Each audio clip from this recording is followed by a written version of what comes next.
Ayan guys, meron po kaming bird na nahuli. Ayan. Maliit na bird. Ay. Ayan guys, oh. Baby. Nakita namin siya dun sa may halamanan. Ayan, pinapakain namin siya ng ganito, saresa. Oh, bakit ka ba natatakot? Kakainin niya. Oh, nga.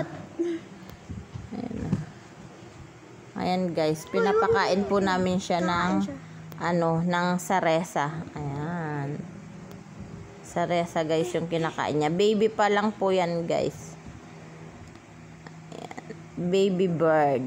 Ayan. Kumakain po siya ng saresa. Diba ang cute niya? Malakas na nga lumipad kahit baby pa siya. Ay, wag rin yan. kumakain kasi. Paano siya magkakain? Kawakan mo dito. Kawakan mo dun. Kakainin ka. Kakagit mo